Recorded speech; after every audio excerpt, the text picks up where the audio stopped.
First Samuel chapter 16, verse 1 through 4. And I'll be reading out of the NLT version. First Samuel chapter 16, verse 1. Now the Lord said to Samuel, "You have mourned long enough for Saul. I have rejected him as king of Israel. So fill your flask with olive oil and go to Bethlehem. Find a man named Jesse who lives there, for I have selected one of his sons to be my king." But Samuel said, "How can I do that? If Saul hears about it, he will kill me. Take a heifer with you." What is it? Heifer. Heifer. Take a heifer with you, the Lord said, and say that you have come to make a sacrifice to the Lord. Invite Jesse to the sacrifice, and I will show you which of his sons to anoint for me. Verse 4. So Samuel did as the Lord instructed. And I'll stop there. So I read that, and it reminded me of King David. You know, King David says that, remember, I think it's an Acts where God removes him. I mean, God removes Saul and appoints David because David will do everything that the Lord has commanded. And this is similar to that, saying that Samuel did as the Lord instructed, which made me think, can the Lord say that about me? Can the Lord say, Poncie does what the Lord commands, what the Lord instructs? So what does the Lord instruct? Well, the Lord instructs that I shall love one another. So I instructed you to love one another.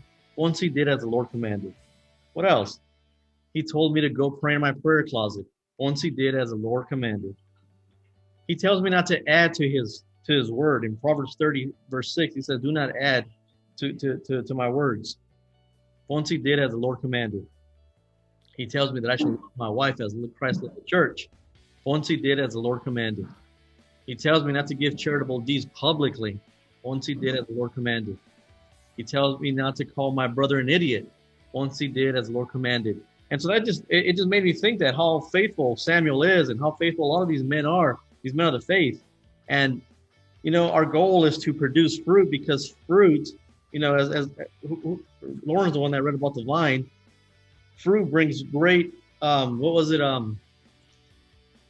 glory to the Father. Brings glory to the Father, yes. When we produce fruit. I want to bring glory to the Father. How? Well, I want to be able to do as the Lord instructs me to do.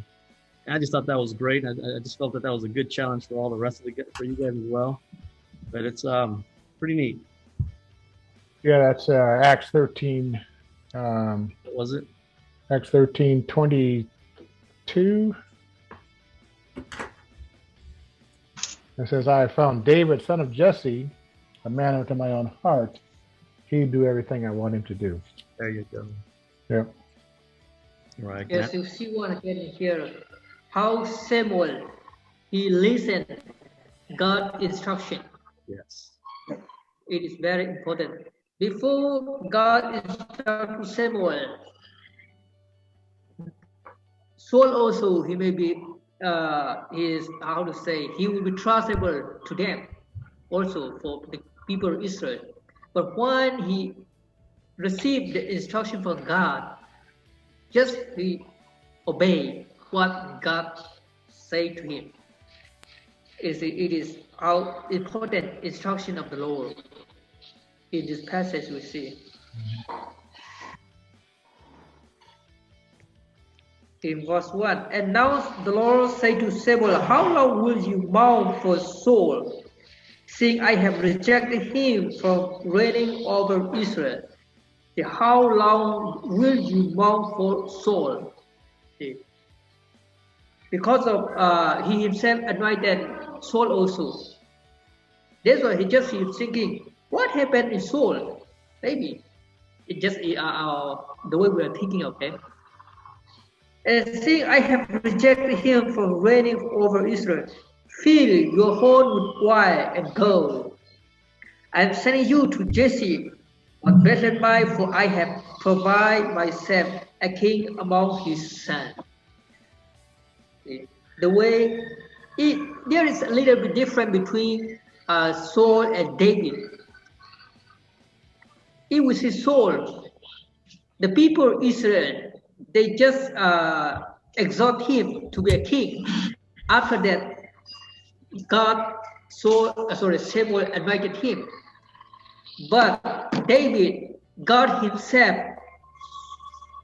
give instruction to what? Anointed to be a king.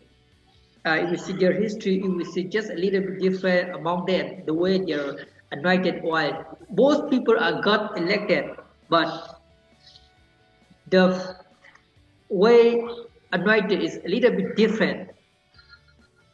Instruction is different. That's what we see in Acts chapter 13. It's my own heart, a man after his own heart. In the life of David, he always praising to God. From rising, from the down, he always praising to God. So this should be the goal of every believer. That our names be replaced with Samuel did as the Lord instructed. So our name should be replaced. That should be the goal. That should be our goal. To be faithful to the Lord.